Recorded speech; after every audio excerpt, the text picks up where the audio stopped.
LGBTQ youth of color, such as myself. I have been stopped numerous times by police in the West Village and Chelsea neighborhoods. For instance, I was stopped and frisked 3 years ago when leaving Chi-Chi's, a primarily African-American LGBTQ club in the West Village around 2 a.m. with a group of 4 friends who were transgendered women and gay men.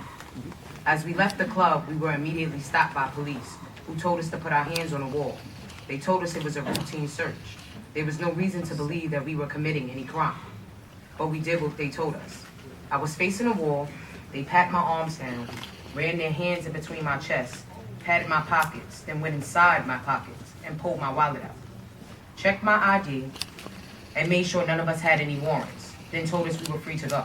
But we better not be around when they came around again. After they walked away, I felt violated. I felt like they took something from me. I felt demoralized. I felt like I wasn't safe. I was afraid that they would lock me up for just being in the area. So I got on the train with my friends and left the area. What I took from this experience is that when dealing with NYPD, it's either put up or shut up. This kind of thing goes on every day. Young women in SAS report being sexually harassed by East New York cops every day. Trans women in SAS being asked who's the top in Prospect Park by cops assuming they were going to have sex in the park. One trans woman in the same park had her condoms and her right to protect herself taken away by police, while New York City promotes safe sex to this day. This is why we need a law that would create accountability and transparency for the NYPD. This is why we need the Community Safety Act bill, especially the profiling bill, which would stop discriminatory policing based on race, sex, sexual orientation, gender identity, and age, and the bill to stop unlawful practices and searches like the one I was subjected to, just for being who we are and looking the way that we do. Thank you. Thank you. Good evening, everyone. My name is Shannara Rennie. I am 17 years old and I am a member of Black Women's Blueprint. Black Women's Blueprint fights for Black women and Black girls' rights, and we feel that what happens to women and girls have to be included in advocacy to end stop and frisk. I have been stopped and frisked by the police at least 6 times. I organize with at least 20 other young women who have been sexually harassed by the police and felt they were touched inappropriately, plus the one who was beaten by 6 officers, slammed to the ground after that. The day after I found out my father died, November 31st, I just wanted to be locked in my room with all my thoughts. Eventually, I ended up getting dressed and left the house. Me and my sister took the 5 train to Bloomingdale's. On our way back, I swiped my school Metro card. There were 2 police officers who asked me why I swiped my Metro card. I then asked her what she meant why I swiped my school Metro card. She asked me again, and this time I did not answer. My sister said, "What's the reason for the questioning? It's after school hours."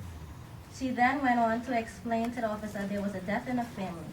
The officer then started to search my bag. She then said, "If there were a death in the family, why are you buying Burberry?" The officer pulled me aside and asked me if I had anything illegal on me. She verbally insulted me by calling me mentally retarded. They then kept us there for an hour and harassed us, frisked us, and found nothing on us. I personally feel there must be something New York City can do because it happens all the time. One thing I do think they should start doing is videotaping all stops so that when something like this happens and someone presses charges, it's not your word against the police. Pass the Community Safety Act. Thank you so much. Good evening, members of the City Council. My name is Antoine Williams, and I'm a program associate at the Center for Constitutional Rights, which is a nonprofit human rights organization that's dedicated and committed to doing work in the public's interest. And I'm here tonight to talk with you all about my experience being stopped and frisked. In March, I was at work, and I was working a really long day, about 5 hours into my work day, and I decided to, at the time, take a routine smoking break. I went downstairs to the side of my building, and I lit up my cigarette, and about 2 minutes into me enjoying my cigarette break, a squad car pulled up and screeched in front of me. 3 officers jumped out, and they said to me, "What the hell are you doing here?" Before I could respond, I said to them, "Why am I?" And I was thrown against the wall. One of the officers held me against my chest, up against the wall, while another officer pulled out his gun and aimed it towards me. Another officer reached into all of my pockets and pulled out my belongings. About 2 minutes into this ordeal, finally one of the officers pulled out my work identification card and realized that I did in fact actually work at the building in question. Once the officers started to get back into their vehicles, I will admit I did mumble under my breath that I was being stopped because of my race. The officers didn't like that at all. One of the officers came charging at me, and his partner had to grab him and restrain him and actually forcibly put him back into his squad car. This is just one example of the many times that I've been stopped and frisked. I'm a college graduate. I've never committed a crime. I'm African American, as you can see. I take care of my family. I take care of my mom, my sister, my little brother, and I work every day. In my spare time, I'm an activist as well. I don't think that anyone, myself, I don't think anyone should be subjected to this practice. It's demoralizing. It's terrifying. I'm a kickboxer. I've never felt so helpless before in my entire life. Nowadays, when I see the police, I do become fearful. I want to compel you, I want to implore you to pass this piece of legislation.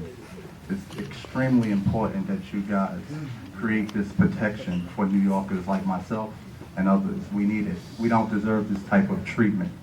I feel like I live in a police state. That's not the country I thought I was raised in. So, that's my testimony. Thank you so much. Wow. Thank you. Thank all of you for testifying.